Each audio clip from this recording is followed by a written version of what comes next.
yéen góor ñi kaay leen jigéen ñay wax ak yéen tegaat leen ci aw yoon mooy yoon ñu raw la ñun jigéen ñoo di seen yëf na ngay moccu tey kaf te koy neex nga def ko bu yàggee mu rus la te it dee ko dundal lu koy lor nga dandal jabar dee ko neexal bu yàggee mu min la jigéen bul ko gëdd bul dóor te bul saaga mu ñal rek ba tëdd nga jóg wax sa soxla yéen góor ñi kaay leen jigéen ñay wax ak yéen tegaat leen ci aw yoon mooy yoon ñu raw la yéen góor ñi kaay leen jigéen ñay wax ak yéen tegaat leen ci aw yoon mooy yoon ñu raw la te bu ñaan nga lànk te naan maa nga pànk te booy génn sànk sa xaalis bu ñaaw la bu ñëw toog nga noppi te naan maa ko jéppi te booy génn xati walaay yi ñaaw la jabar nang ko jox ca fexey yow ba bu mer bu muy xiif te bu mar lay tax mu naaw la te léeg-léeg nga woo lu koy neex nga wax te loo am nga may ko jabar yor ko yoon la yéen góor ñi kaay leen jigéen ñay wax ak yéen tegaat leen ci aw yoon mooy yoon ñu raw la yéen góor ñi kaay leen jigéen ñay wax ak yéen tegaat leen ci aw yoon mooy yoon ñu raw la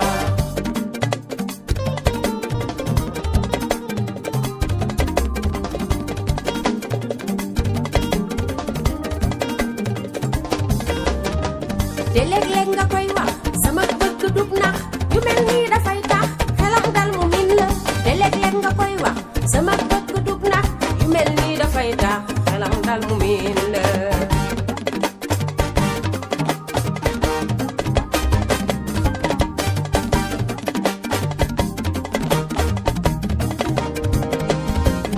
yéen góor ñi kaay leen jigéen ñay wax ak yéen tegaat leen ci aw yoon mooy yoon ñu raw la yéen góor ñi kaay leen jigéen ñay wax ak yéen tegaat leen ci aw yoon mooy yoon ñu raw la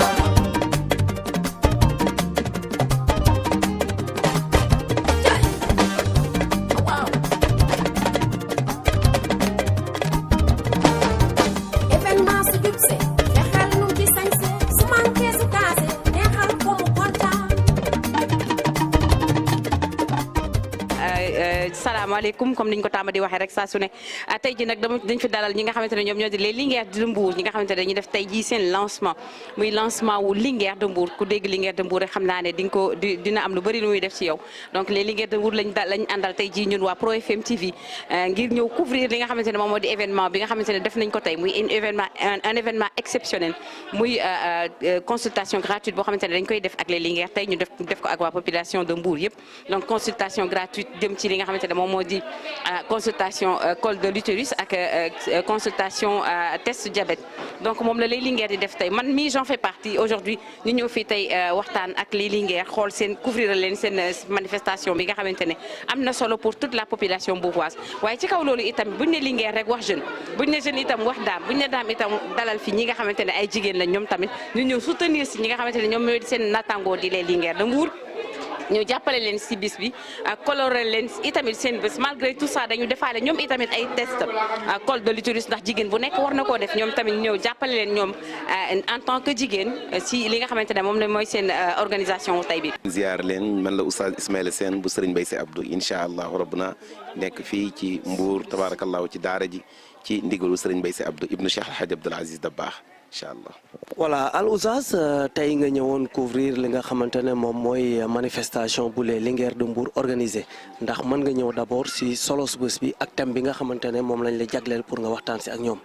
waa kay ñu nuyu réew mi yëpp di nuyu ñi seetaan ñëpp rek tabaarakallahu Mbour TV di leen ziara Pro TV di leen ñaanal di leen ziara waa xam na tabaarakallahu ñëw bi mooy daje boo xam ne daje sunna la ndax faju moom tabaarakallahu farata la yonenti moo ne tadaawu yaa ibadallahi yonenti mu ne faju farata la ci képp ku feebar yonenti bi alayhi salaatu wasalaam moo ko wax ndax yàlla wàcce na saafara yëpp ci feebar yëpp ba mu des dee daje bi ànd la te yàlla rek tax tabaarakallahu muy ay jigéen ñoo xam ne seen yitte yëpp mooy seen dund yëpp nekk njëriñ ci kaw suuf ñu daje fi waxtaan ci yàlla faju gratuite xool yàlla te yàlla rek tax loolu moo ñu fi tax a daje tey incha allahu rabbuna wax nga ko wante tamit gis nañu ne adduna bu sosoo jigéen la bu baaxee jigéen la mais bu safaan bi ñëwee jigéen la tey jii si kaw loolu lan nga waxtaan ak ñoom. waa xam nga njaaxaat nañ leen ci mbooloo nan lay doxee ndax l'islam bawul dara l'islam wax na ci leen waxaat nañ ñi tabarakallah indil nañ leen seen i nawle ndax jigéen dafa bëgg roy lu baax jigéen nitu ndam la jigéen xamul defet jigéen boo ko bëggee defar da nga koy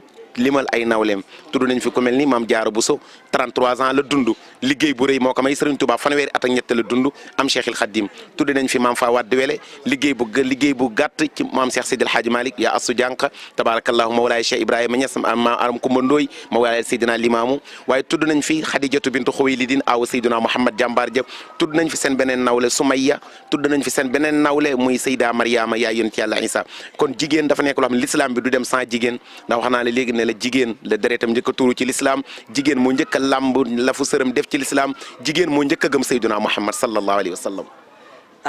dëgg la ndax tey ñooñu nga leen andil comme référence yaakaar naa ne c'est venu à point nommé comme ni ko nasaraan bi waxee ndax si contexte bi nga xamante ne foofu la ñu toll actuellement si mondialisation bi gis nañ ne crise de valeur bi soppi na léegi jikko yi ak melokaan bi. xam nga jigéen tabarakallahu avant tout dafa war a xam mooy kan mooy koo xam ne moom la yàlla faral wax naa la léegi alquran téeméeri saar ak fukk ak ñeent yàlla jël na saar lëmb tudde ko jigéen ñi.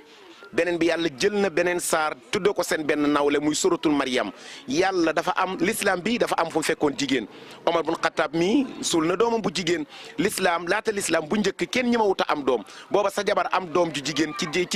dëkk bi gàcce la l'islam moo ñëw dàq loolu jox jigéen indépendance yëkkati jigéen kon jigéen mooy koo xam ne lu fi jag rek ñooma kon jigéen nekkul ko doyee di jigéen nekkul koo xam ne nitu yàqkat la jigéen mooy koo xam ne mooy solution wu àdduna kon jigéen te ku baax jigéen a la jur li gënal yàlla ci kaw suuf muy nit góor baax na de mais yàlla jigéen la ko dénk jigéen ay ëmb 9 mois dañoo wax ni sax bu la sa papa woowee sa yaay woo la ñu woowandoo la nee nañ bul wuy sa papa wuyul sa yaay ñu woowandoo waat la bul wuy sa papa wuyul sa yaay ñu woowandoo waat la bul wuy sa papa wuyul sa yaay kon yàlla dara jaal na jigéen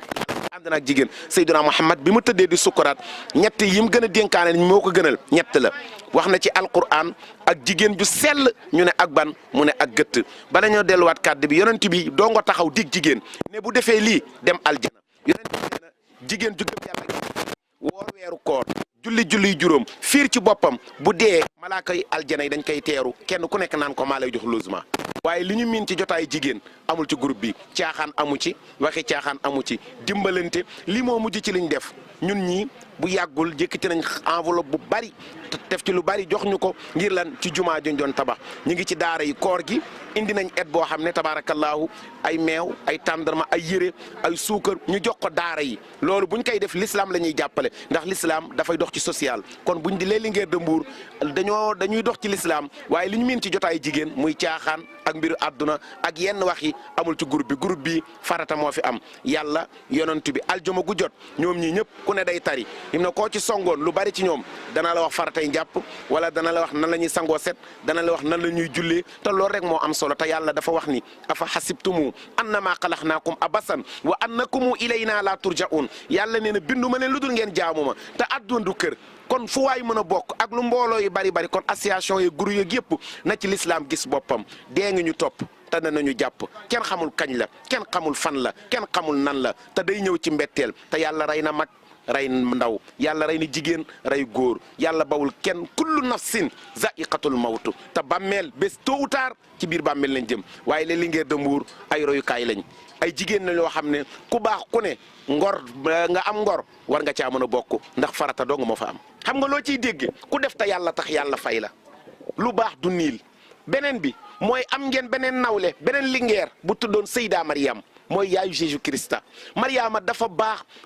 ba yàlla dugal ko ci martaba boo xam ne ay góor kese moo fa ne ba yàlla may ko doom ju góor doom jooju tey mooy Isa ibnu Mariama boo ñëwee fii ci Sénégal Linguère yàgg na fi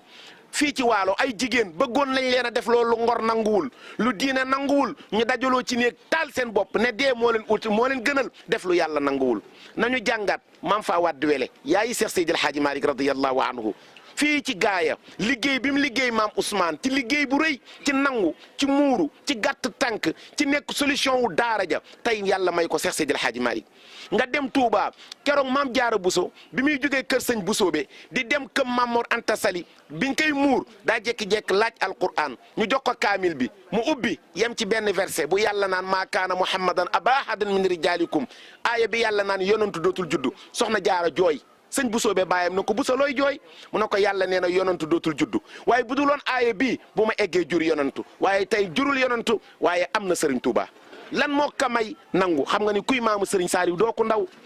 beneen bi nañu xoolaat yaayi Alaaji Abdu maam Sofiyatu Ñang jigéen la woon moom bu ma saana toggal borom këram maam Alaaji Malick du ñam xorom am bés muy xorom si rëcc ko xam nga kuy natt rek di nga juum maam Sofiyatu am bés xorom si rëcc ko bi xorom si rëccee maam Alaaji Malick ci ngor gi bi muy lekk deful benn signe pour wan ni xorom si rëcc na bi maam Alaaji Malick lekkee ba pare maam Sofiyatu ne xaaral ma jël bool bi barkeelu ci li sëñ bi doon lekk bi mu jëlee baaraamam teg ko ci laax bi teg ci làmmiñ wi rek dar gémmiñ gi ne ay waay ndekete xorom naa añ bi rek daal di damm tànk yi commencé raam maam Alaaji Malick séen ko ne ko Sofiyatu looy raam mu ne ko yëg ni jaama tooñ sangam tey jéggalu Maodo ne ko lu xew mu ne ko ñam weewex xorom mu ne ko lum ku ma ko wax keroog la ko maam Seydi Hadji Malick téye ci loxo ne ko Sofiyatu mu ne si mu ne ko yan na nga am doom ju kenn bañul muy Cheikh El Hadj Abdoul Aziz Dabakh 40 ans zéro fët loo ciy dégg l'islam bii du dem sans jigéen l'islam góor gu réussir yonent yi yàlla yàgg na leen a nattoo soxna su doy waar waaye dañoo bëgg wax ni jigéen mooy koo xam ne bu jagee lépp jag benn jigéen bu jagee société lëmb jag na Seydina Ali nee na boo bëggee defar réew defaral benn jigéen boo bëggee yàq réew yàqal benn jigéen kon jigéen yàgg naa liggéey lu rëy ci lu mel nii kon Linguère tur la boo xam ne buñ ko tiitaroo nañu dund tur wi wa laysa nafun ala hubbin bila amalin wa taabi am sunnatal muxtaari taxtanami Cheikh Seydil Hadji Malick nee na lu waay di wuyoo daf koy nuru jigéen dafa war a fekk lu nar a ñaaw mu rafetal ko ci kaddu ñoom la yàlla may doole joo xam ne lu ñu bëgg mu jag day jag ñoom la yàlla may doole joo xam ne lu ñu bëgg mu yàqu jigéen yàgg naa fekk góor setal ko jigéen yàgg naa takkal góor kon Linguère yi fi jaaroon ak ñi ma tudd ak ñeneen boo demee Indonésie fan lañ tegoon jigéen bu yàggul mooy ku sa di jëkkër dee kenn dootu la takk ñoom fan lañ tegoon jigéen nga demoon Turquie fan lañ tegoon jigéen mun na objet lañ leen defoon rek foo xam ne ku bëgg ab jëfandiku fay jël jëfandiku pare l'islam ñëw indi indépendance faral jigéen nag laata l'islam xam nga fan lañ tegoon jigéen demoon nañ ba ko ci accoucher dañuy gas kàmb nga toog ci bu doom ji juddoo di jigéen rek ñu ne suul leen l'islam ñëw jox jigéen doole yàlla taxaw na ci alquran wax ni wa isal mawudatu suilat bi ayi zanbin qutilat yàlla faral jigéen ba jël saaru lëmb alquran 114 surat la amul saar bu yàlla tudde góor ñi waaye suratu nisaa yi saaru jigéen ñi jàng nañ ko yàlla jëlaat seen beneen nawle muy Mariama mu tudde ko saar yàlla faral leen ba tëg ko képp ku mës a suul doom ji jigéen kon jigéen dafa war a xam boppam jigéen mooy koo xam ne bu jagee lépp jag rawatina mbooloo mii nag muy les Linguère de Mbour yan na dem ba ñuy jël ay bie Màkka waaye bu ñu bëggee dem faaw ñu jël l'islam def ko repère faaw ñu jël Seydina Muhammad roy ko ci muñ ci nangu ci jéggale ci ànd te yàlla tax ci nag kenn ku ne sama moroom a gën loo yéene sa bopp nga yéene ko sa moroom ku juum nangu ñu ne la juum nga dëgg mettiwul naa fekk la dëgg di metti ci kawam nañ kenn ku ne rek jox moroomam loxo ne ko baal maaq ñu baalante te yàlla rek tax yal na yàlla jéggal ñu wasalaamu aleykum wa rahmatullahi taala wa barakatuhu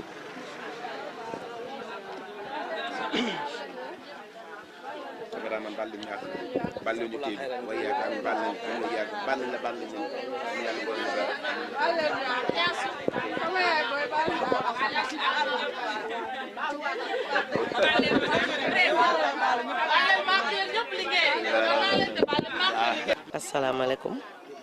man la présidente les Linguère de Mbour Soxna Awa Diouf maa ngi nuyu askanu Mbour yëpp di nuyu Linguère yi di nuyu kilifa yu Mbour yi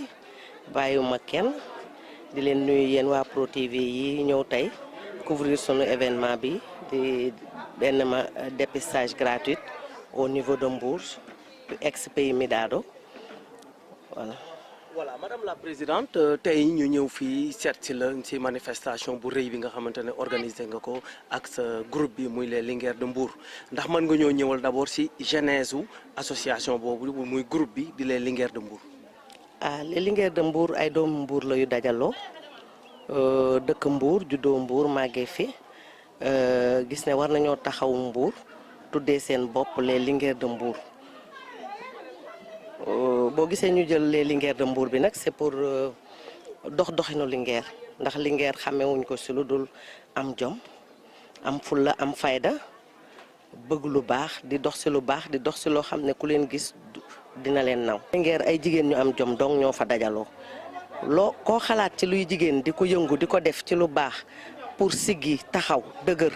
def lu am fulla ak fayda mu ngi ci biir Linguère. Linguère am na particularité yëpp loo xalaat ci jigéen taxawaayu jàmbaar mu ngi ci biir Linguère. Linguère am na ay ñuy dem marché am na ay jàngalekat am na ay avocat am na ay sage-femme am na ay infirmière am na ay commerçante Linguère daal lépp la dajale. donc solos bésu tey bi moom doxinu Linguère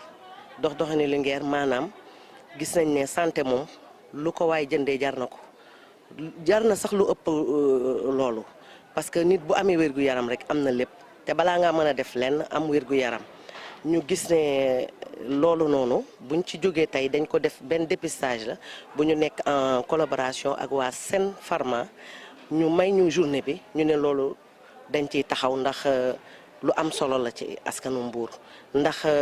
ku ne cancer du col de l'utérus ak diabète def na ravage yoo xam ne kenn mënu koo wax ci àdduna ñu ne woon nag loolu moom dañ ciy taxawaay boo xamante ne ñun Linguère Mbour yi duñ ko indi fenn fudul fii ci Expo mi daado ci Mbour gi ñu juddoo màggee fi taxawu askan bi ba feebar bu nekk si ñoom ñu mun koo xool ci seen yaram luñ ci war a def ñu def ko ci. donc ana lan ngay ñaax population bi ak. population bi dañ leen di sant di leen gërëm parce que taxawaay nañ ci taxaw boo xam ne ñun sax dafa romb suñu njort parce que ñun à 8 heures lañ joxante rendez-vous fii mais biñ ñëwee femmes yi ñu fi fekk 5 heures du matin lañ ñëw inscrire bindu man bi ma gisee liste bi dama ne déedéet lii amul. loolu moom dañ koo rafetlu bu baax a baax amuñu seen fay sant nañ leen gërëm leen Linguère yi tamit taxaw nañ taxaw boo xam ne macha allah xale yi teel nañoo génn teel a ñëw taxawu population bi gis nga leen ñu ngi joxe ndox yi ñu ngi def lépp defal leen ay añ nar leen a taxaw bu baax ba fii ba 20 heures ñu ngi feek ñoom bu soobee yàlla. di leen sant di leen gërëm yéen ñi ñëw couvrir bés bi yéen waa Pro TV di gërëm Awa Diagne bu baax gërëm Coro mi nga xamante ne lépp si moom la jaare parce que dañ doon def suñu assemblée générale ci bés boobu la ñu lii feeñu ñu ne gàtt na waaye dinañ ci taxaw ndax ay doomu Mbuur lañ dañ ciy def jom ak fulla ak fayda ci 10 jours nga organiser ko am ci lii ñu ci am sant yàlla rek. Oustaz moom macha allah mi ngi ci suñu groupe bi lee Linguère mooy suñu dammeel mais mi ñuy jàngal suñu diine bu baax a baax daf ñuy wan ni ñuy jàppee daf ñuy wan ni ñuy jullee farata jàpp yi saar boo mënul mu jàngal la ko ba pare di ñu waxtaanal. di ñu yedd ci àdduna di ñu yedd ci suñu biir ay néegu sëy vraiment oustaz kontaan nañ ci moom bu baax ñu ngi koy ñaanal yàlla na taxawaay bi yàgg. waa les Linguère aussi ñu ngi leen di remercier ñun ñëpp macha allah ay Linguère pire lañ Linguère yëpp ñu ngi leen di gërëm di leen sant rawatina Awa Diouf suñu présidente yàlla def na bi ñu falaatee bureau bi yàggul mais li Olof Njaay di wax rek njiit na la jikk bi ñu falee bureau bi avant bi am 1 heure de temps la ñu am consultation gratuite bi avant ñuy génn fa ñu nekkoon la ñu oo Coro proposé ko ñu ne ko loolu moom duñ ko bàyyi opportunité bu baax la dañ koy exploité macha allah ñu exploité ko mu réussir 100%. ñu kontaan ci ñëpp kontaan ci waa Mbour yëpp parce que bi ñu wootee comme ni ko président waxee léegi bi ñu ñëwee fii 8 heures dañ fi fekk liste bu fees dell nit ñi 5 heures du matin 6 heures du matin ñëw nañ bindu fees fii dell Mbour kenn desul kon ñu ngi leen di remercier bu baax kontaan nañ ci yéen bu baax di ñaanal président nag taxawaay bi dëgër taxawaay bi yàgg parce que bi ñu commencé ak moom yàggul mais macha allah suñu xel dal na ci moom sant nañ ko bu baax yàlla na yàlla dëgëral taxawaay bi. wax nga ko ne nga njiit fal na fekk mu jig la sa aussi muy opportunité donc dès que ngeen nommé ko si ngeen am opportunité bi di dépistage bi ngeen organiser tey fii wante si kaw loolu aussi ngeen andi woon seede bu rafet si li nga xamante ne moom mooy collaboration bi nga xamante ne seen damel muy Al Oustaz moom la nekkee ak yéen si biir groupe bi si kaw loolu mu xamal leen d'abord nag ngeen di toogee si seen biir négocier yi naka ngeen di defee seen i faratay julli ak tamit li nga xamante ne moom mooy tënku si seen diggante ak seen borom mooy seen diine. mais si kaw loolu mën nga ñëw ristel benn leçon bu ndaw rek mu aju si li nga xamante ne jot na la ko andil benn leçon bu tuuti rek moo xam aaya la wala saar la. waaw loolu moom dinañ ci sawar ndaxte oustaz chaque jour mi ñuy wan ni jigéen borom këram mooy sangam ñun moom foofu dañ siy kontaan parce que ñun Linguère yi bu ñu amee fitu def lii suñu ay borom kër moo ñu bàyyi ñun ñëpp ay borom kër lañ mais suñu ay borom kër ñoo ñu dëgëral ñoo ñu bàyyi. ba ñu mën a def lii chaque jour nag oustaz daf ñuy fi wax jigéen balaa muy def dara na ànd ak ndigalu borom këram yàlla suturaal na ñun ñëpp suñu ay ndigalu borom kër la ñuy demee suñu ay borom kër ñoo ñu bàyyi ñoo ñu ñaanal ñoo ñu fital moo tax macha allah lu ñuy def lu ne rek dañ siy am ndam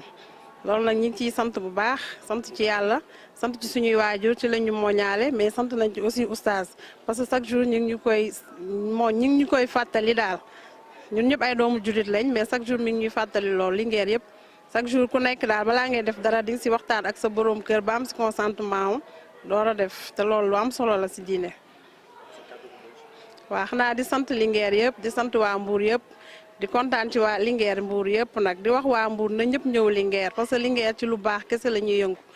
ci lu baax képp ku gëm sa bopp daal sentir sa bopp ni yow Linguère nga rek ubbil nañ la suñu ay buntu nga ñëw adhéré biir Linguère ñi ngi dox ci social di dox ci lu baax di def yu baax macha allah kontaan nañ bu baax si Linguère yëpp nag merci beaucoup. ñu ñëwoon fii nag vraiment fekk si fi suñu sœurs yi muy les femmes Linguère ñu invité woon ñu si seen consultation gratuite bi nga xam ne moom la ñuy organiser ñu ñëwoon fi ànd kook ñoom accompagner leen pour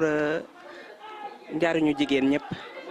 waa kay am na solo mais yéen Soukey Wade yow yaay présidente bi mais Adama Diop moom moo di chargé de com bi waaye da nga toog ak ki nga xamante ne moom moo di vice présidente bi aussi defe naa ne loolu nga ma wax tout à l'heure donc yéen da ngeen formé seen groupe rek nekk jeune dame de Mbour jeune dame républicaine ngeen tudd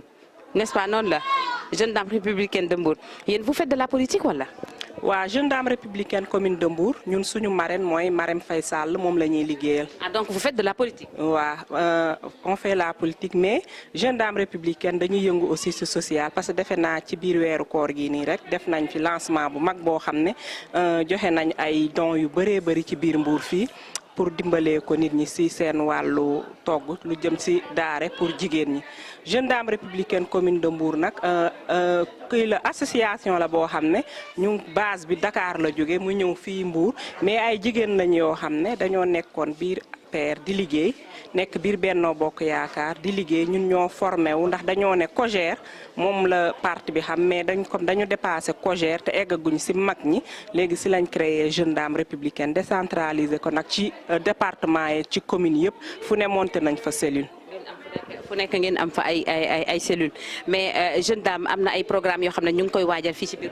incha allahu rabbi jeune dame chaque jour ñoom programme lañ parce que nii rek bu ñu fi jugee nii sax am na fu ñu war a dem loo xam ne ci programme jeune dame la suba it war nañoo dem ci suñu présidente bi moom moo war a def calebasse de l'émergence monté waale beneen cellule. waaw yow fii ay jigéen ngeen fi fekk ci te jigéen buñ ne jigéen ne jalousie lan moo waral ngeen jugee yéen waa jeune dame ñëw fekk ci waa Linguère de Mbour. lu tax ñu fekk ci leen dañoo xam ne jigéen mooy yaay te boo nee yaay yow yaa war a uuf ñëpp ñuy ñaan suñu mbokku jigéen ñi ñu xam ne ñun jigéen ñi ñun ñooy yaay ñun ñoo war a coiffer lépp rafet ñu xam ne jalousie day tardeel ku unir ay toujours rek nit moom booloo comme man sama slogan mooy bale bu tas du dajale dara mais bale buñ ko takkee rek bu balee rek torni kon ñun jigéen ñi dañoo war a nekk bale boo xam ne dañoo war di bale toujours rek di tondeenoo. ndax yëg nga ne Pro FM mu ngi leen di topp yéen waa jeune dame. waa yëg nañ lool. acca nag ñu ngi ci seen ginnaaw. acca na ci dal ñu. waa kay dana ci dal. ak yéen ren rek ak samay ñaari loxo kontaan lool ci ñoom leen xamal ni def nañ jéego yu am solo ci fii ci biir Mbour parce que feebar bi bari na lool ci biir dëkk bi te mi ngi looru jigéenu Sénégal yi waaw di kontaan lool torop ci liñ def wax dëgg yàlla kontaan nañ ci torop waaw. kon daanaka mel na ne yéen jigéen ñi kontaan ngeen ci parce que booy dem da ngay yëkkati ci sa gafaka nga fay hôpital mais buñ ñëwee xool la ci gratuitement. waaw kontaan nañ parce que man sama tante moo ma woo bi ci guddi xamal ma ko na ma ñëwal parce que affaire buñ ko doon def dina àgg ay 50 000 wala 60 lii ñu defal ko ci gratuite li gën a neex ñu togg seen i añ yàq teg def seen i boisson def seen i jus gàcce ngalaama waa Linguère daal ñu ngi leen di jaajëfal bu baax bu ñëpp doon def ni wax dëgg yàlla dëkk bi dina dem kanam jërëjëf ñu ngi leen di jaajëfal yàlla leen yàlla fay. waaw man ci laa bokk man damaa ñëw pour nemmeeku sama wér gu yaram waaw dañ lay accueillir waaw laa biir nan dalal sa xel daal wax dëgg yàlla li gën a am solo ci médecin yi waaw loolu moom dañ koy def ci biir. tey jii yow nga ñëw saytu li nga xamante ne muy wërgu-yaramu jigéen ana li ngay ñaax sa moromu jigéen yi nga xamante ne ñi ngi toog naam feebar bi dalu leen wante excès waru ñoo jóg rek dem di xool fan la ñu toll ak yooyu balaa ñuy toog ba naan kët. kay maa ngi leen di ñaax ñoom ñëpp pour ñu ñëw xool seen bopp ndaxte feebar bi da di feebar boo xam ne day nelaw te bu yeewoo rek fekk gañe na la moo tax ma sañoon ñoom ñëpp ñëw xool seen bopp naam jot amul waaye nañ def sacrifice ñëw xool seen bopp ndax wér-gu-yaram la ko jëndee jar na ko waaw loolu daal laa leen xelal daal ak da leen ko ñaax pour ñu ñëw def ko. waaw dama doon togg añ rek léegi sama benn xarit woo ma daal na ma fii dañuy def dépistage comme que jigéen ju nekk jigéen la mu ne naa ñëw xool sama bopp ma tàggu sama borom kër mu ne ma demal waaw loolu la war a samay tànk. daanaka mu mel li nga xamante ne ci suba ci conférence bi oustaz doon na ko wax. waaw ak thème Linguère de Mbour muy que ne ñoom. waaw loo mënti def rek nga am sa ndigalu borom kër. waaw moom ma bàyyi de moo ne ma demal nga dem defi maa ngi toog fi di la xaar waaw. feebar bi muy feebar boo xamante ne yëpp na jigéen ñi sa ñaareel luy nelaw la sa bu yeewoo day fekk lor na la ba pare. dëgg la ba tax na tey ji yow lan ana lan ngay ñaax sa moromu jigéen ñi. sama moromu jigéen ñi damaa bëgg ñoom ñëpp maa bëgg sama moromu jigéen ñi ñoom ñëpp nu ñëw xool seen bopp ndax xool sa bopp kat lu baax la comme que ñun ay jaboot lan ñëga sa kër ga rek kër ga si la waaye nu ñëw xool suñu bopp ak xool suñu wér-gu-yaram si la waaw. waaw association bi nga xamante ne moom mooy les Linguères de Mbour. gis que ne ñoom it li ñuy œuvrer. maanaam lu jëmaloo si wér-gu-yaramu jigéen la. dëgg la waaw lu jëmale si wér-gu-yaramu jigéen la si loolu rek la ñuy dox ñoom soo ba ngoon jot si loolu la ñuy dox waaw soo ba ngoon si loolu la ñuy dox waaw. jot ngaa dugg wala duggaguloo. déedéet duggaguma. waaw yaa ngi si rang bi. maa ngi si rang bi parce que ne toog xaar ba. toog xaar rek waaw ba keroog may dugg ndax sama borom kër ma bàyyi waaw. d'accord waaw. ana lan ngay tëjee ñaax ko sa moromu jigéen ñi ak ñi nga xamante ne ñu ngi lay seetaan. sama moromu jigéen ñi damaa bëgg ñoom ñëpp nu ñëw xool seen bopp ndax wér-gu-yaram nag si la lépp xaj toog sa kër ga di fóot ak a paase dëgg la waaye nga ñëw xool sa bopp at sa wér-gu-yaram si la lépp xaj damaa bëgg sama moromu jigéen ñi ñu ngi may dégg na ñoom ñëpp ñëw xool seen wér-gu-yaram waaw. rawatina loo xamante ne doo fay dara te tey boo doon dem hôpital di nga fay 50 000 jëm kaw. waaw mi ngi noonu doo fay dara te boo demoon hôpital di nga fay 50 000 te jamono neexul kon lii ku ko gis war a daw ñëw xool sa bopp xanaa xam ne boo xoolee sa bopp day tax sax nga gën a nekk en l'aise toog sa xel mën a dal nga nekk en l'aise toog. organisation yombul waaw mais Linguère moom moo bi moo tax dara duñu jafe. waaw góorgóorlu rek si góorgóorlu daal ak aussi àndandoo ñun ñëpp comme ni ko oustaz waxee jigéen ñi Linguère yëpp benn lañu ñun Linguère yi ñun ñëpp benn lañu may profité di nuyu suñu présidente Eva Stro Awa Diouf di nuyu aussi oustaz di nuyu Linguère yëpp di leen ziar bu baax vraiment Linguère yëpp a baax di nuyu aussi madame Fall mi ñu recevoir fii si poste de santé bi nekk sama xarit parce que tey jii nii su lii amee fii yàlla ak moom la parce que bi ma ko woowee wax ko dañoo bëgg ñëw fii def fi dépistage dafa ma ne waaw si saa si sans mu réfléchir sax mu accepter ñu ko kon mënuma ko bañ a remercier suñ may interview ba maa ngi koy remercier bu baax gis nañ taxawaayam ak nu mu disponible si dépistage bi de remercier aussi waa seen pharma yi nga xamante ne nii ñoom ñoo ñëw may suñu dépistage bi mënuñu leen fay ñu ngi leen di ñaan parce que jigéen ñi dañu am problème col de l'utérus bi sonn ak diabète bi ñëpp sonal ñëpp kon bu ñu amee ñu ñëw may si dépistage bi mënuñu def lu dul sant leen gërëm leen waaw di sant Linguère yi di wax ne ñu ngi woo waa Mbour nag ñu ñëw parce que Linguère yi vraiment amuñu benn problème jàmm la ñu sekk te liggéey ay femmes de développement ñoo fi nekk ay femmes yu brave moo fi nekk bëgg nañ bépp jigéen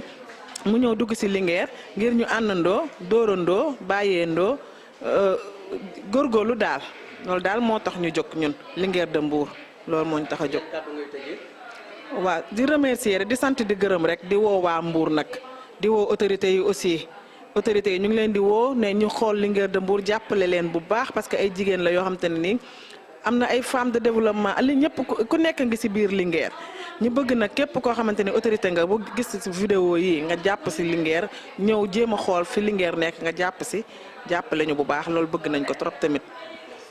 donc communication bi maak sama naataangoo ñoo ko yor mooy Linguère bu tuuti boobu nga xamante ne jaaj naa tuddee na ko muy Aïta ñun ñoo yor chargé de communication donc man su ma waxee rek wax naa à mon nom propre et à son nom aussi ak au nom de toutes les Linguères de Mbour.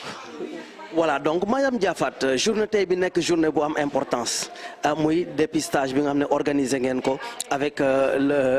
les Linguères de Mbour tey ndax mën ngaa ñëw d'abord ci solos bés bi.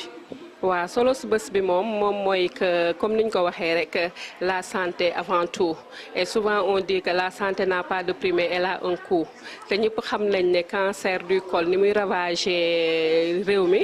ak diabète bi ni muy def ci réew mi te c'est des maladies yoo xamante ni mën nga ko am te doo ko xam day nelaw ci sa biir ba jékki-jékki rek xam nga indi la benn phase terminale boo xamante ni foofu bu ñu nee phase terminale rek moom mooy yegg nga ci cappaandaw ga donc nag ñu xam ne loolu vraiment am na solo nit ñi xam seen wér-gu-yaram mën koo saytu ci la nag les Linguères de Mbour jóg ak waa laboratoire Sen Pharma ñu leen di jox defal mention spéciale au passage parce que ñoom ñoo initié journée bi ànd ak ñun ñu lëkkaloog ñoom à convier toute la population de Mbour vraiment jigéen ñëpp tamitam gis ci seen bopp parce que yéen rek gis ngeen ni ñu ñëwee ni ñu répondre massivement pour ñëw xool seen wér-gu-yaram kon xam nañ ni cancer du col ak diabète nekk na ay maladies yoo xamante ni fléau la dans notre société ñun nag ñu jóg nag def ci suñu partition bu ndaw pour nit ñi jël en charge seen santé bu ñu nee dépistage waxuñu ne ku dépister rek mën nga koo am déedéet dañu ne bu ñu dépister su fekkente ni nit ki am na ko mën nañu def une prise en charge précoce teel koo saytu teel koo kii parce que cancer du col day wér mais ci kaw soo ko teelee nemmeeku teel koo faj moom la ñuy wax prise en charge précoce mais nag soo ko bàyyee doo ko xam parce que li ñuy wax naan c'est des maladies sournoises moom la ñuy wax ay cancer day nekk ci yow doo ko xam ngay dem ak moom di dox say activité ba jékki-jékki rek mu daaneel la te bu la daaneelee rek foofu moom mooy phase terminale te looloo tax ñu jóg pour xeex loolu nit ñi mën a jël seen bopp ci seen santé ci lu gën a teel gën a mën a saytu seen yaram muy cancer du col bi ak diabète bi waaw ñu gis aussi que ne ngeen organiser ko d'abord ak benn conférence boo xamante ne oustaz waxtaanal la leen si muy ki nga xamante ne moom mooy seen dammel si biir groupe bi waxtaan ak yéen si li nga xamante ne d'abord moom mooy taxawaayu jigéen si société bi waxtaan d'abord ak melokaanu jigéen andi ay référence ñu mel ni comme ñi ma tudd léegi ñoom soxna Maam Jaara ñoom Fa Wade Wele donc ñoom Yacine Boubou donc tey jii d'abord loolu nga xamante ne d'abord ubbi ngeen ko tey bés bi muy d'abord xamal d'abord jigéen gi kan la loolu am na solo. waa di remercier waat rek oustaz bu baax a baax di ko defal chapeau ba moom tamitam parce que moom mooy sunu oustaz mooy sunu dameelu groupe ndax chaque vendredi dañ koy invité ci groupe bi mu ñuy gindi di ñu delloo siwaat ci sunu diine di ñu gën a càmbar di ñu gën a wax ñun ñooy kan ak fan la ñuy teg sunu tànk kon oustaz ñu ngi ko ciy gërëm bu baax a baax donc moom loolu rek chaque fois moom muy rôle am di ñu rappeler kan muy jigéen Linguère nan la war a mel naam xam nañ Linguère nan la war a mel sax parce que looloo tax ñu tuddee suñu bopp les Linguère mais tamitam lu ñuy wax fas lu mu daw boo ko làbbalee rek day tax mu gën a daw donc moom dafa ñuy gën a ñaax rek ñu gën a xam fu ñuy teg suñu tànk di gën a moytu rek ci lu bëree loo xamante ne dina doon safaan boo xamante ne dina ñëw suñu biir kon ñu ngi ko ciy gërëm bu baax a baax di wax ne rek nag fii les Linguère moom ñëpp ay Linguère lañ yéen gisal ngeen seen bopp donc fii profession yëpp a fi am na fi ay juriste nga fi ay professeur a ngi fi ay commerçante a ngi fi ay coiffeuse a ngi fi ay animatrice a ngi fi donc ñëpp a ngi fi donc bu ñu nee Linguère rek c'est parce que dañoo xam ñun fan la ñu war a teg suñu tànk ak fan la ñu war a jëm loolu moom moo tax ñu tuddee suñu bopp ay Linguère bokk nag benn objectif bokk benn jubluwaay boo xamante ne fa la ñu jublu pour ñun ñëpp rek ñu jaar foofu ku nekk rek ku tuddulee Linguère rek xam ne fii ay femmes de valeur ñoo fa nekk ay femmes de référence ñoo fa nekk yaa waa la Mbodj nga xam ne dañ doon bañ ku leen yab ba tax ñu dugg ci nekk taal seen bopp kon ñun ci ñooñu la ñuy roy ba tax na lépp loo xamante ne safaan la rek luñ fa teg sunu tànk di remercier aussi notre présidente Awa Diouf parce qu'elle n'a ménagé aucun effort pour que cette journée-là soit réussie donc am na ay partenaires tey li ngeen gis ci ndox fii yëpp ñu may ñu ko ay partenaires yoo xamante ne ñoom la déniché ñu ñëw defal ñu loolu di remercier aussi waa Pro TV di leen remercier bu baax a baax à travers madame Goudiaby Awa Diagne parce que ñoom tamitam participer nañ ci réussite journée bi donc di woo toute la population de Mbour di wax ne les Linguère de Mbour ouvert nañ pour ñëpp waaw ñëpp daal ku bëgg a bokk adhésion rek lañ la laaj 2000 francs mooy adhésion bi donc amul benn distinction na nga nekk jigéen boo xamante ne xam nga sa bopp xam nga fay teg sa tànk nekk nga une femme de valeur boo ñëwee on est ouvert à tout le monde donc loolu moom mooy mot de la fin bi di remercier encore une fois les internautes de Pro TV di leen ñaanal rek yéen tamitam ca kaw ca kanam fi ngeen bëgg a yegg ci seen structure bi yàlla yeggal leen fa te lii mu bañ a nekk sunu jotaay bu mujj ñun moom maintenant li may wax rek désormais dès l'autre jour on est avec vous waa partenariat bi moom noué nañ ko ba pare donc je vous remercie. Ban sentiment la am ci mbir mi tey non seulement d'être Linguère et j'en suis fière très fière d'être Linguère fière d'être Linguère mooy li nga xamante ne Linguère yi gis nga li ñu ko wane tey dafa rafet na ba ëpp xalaatuñu ko woon mais yàlla defaral nañu ko ba mu rafet kon dañ ciy sant yàlla bu baax tamit mais fière d'être animatrice à la radio Pro FM donc mi ngi doon ñaari fierté boobu loolu dafa ñaar yooyu dafa ànd mu doon loo xamante ne lu fort la ci man doon loo xamante ne lu neex la ci man non seulement ma fay liggéey boo pare ñu ñëw di couvrir événement bu mel nii parce que événement bi dimension bi nga xamante ne événement bi moom la am dafa ëpp donc ñu koy sant yàlla bu baax mais sentiment de fierté bi moom dafa extraordinaire bokk ak ay nit yoo xamante ne comme ni mu ko waxee rek c'est des personnes de valeur ñu xam seen bopp ñu xam fi ñu bëgg a dem ñu xam ne fii ñu war a teg seen tànk foofu la xool ko bu baax a baax comme ni mu ko wax ñi ñuy roy c'est des Linguères ku mel ni ñoom Yacine Boubou c'est des Linguères les femmes de Nder c'est des Linguères donc ñooñu la ñuy roy moo tax fu ñuy teg suñu tànk fu nekk Salif xam nañ ko te xam naa ne li ci kanam rawul li bët mais daal vraiment Salif je suis fière d'être Linguère. si noonu la ñu ko tëjee ànd si ak ki nga xamante ne moom mooy Daba Diafat madame Sy la chargée de la communication des Linguères de Mbour ànd si aussi ak une Linguère qui est parmi nous muy madame Goudiaby tey Pro TV ñëw couvrir li nga xamante ne moom mooy événement majeur bi les Linguères de Mbour organisé muy dépistage du cancer du col de l'utérus ñu gis que ne muy jàngoro boo xamante ne jàngoro li muy faagagal si doomu aadama bëri na mais naam ñoom li njëkk am seen préoccupation mooy fexe ba nga xamante ne tey jii dinañu social boobu nga xamante ne tey moom moo yor àdduna muy jigéen ndax bu ñu ne jigéen rek yaakaar naa ne lépp jeex na si résumé lépp jeex na si commentaire ñu andi ay références ñu ubbee ko nag si lu am solo muy d'abord benn conférence religieuse bu oustaz jiital leen ko muy seen damel ñu waxtaan si valeurs yi nga xamante ne moom la jigéen war a safoo ak aussi jigéen naka la mën a toogee si biir néegu sëyam ak aussi comportement am dans la société tey jii gis ngeen ko ñu ñëw ànd ak les Linguères de Mbour ci seen manifestation bu mag bi wax nañu ko am na yeneen manifestation yoo xam ne ñu ngi ko dégmal ci seen kanam ndax bii mooy seen première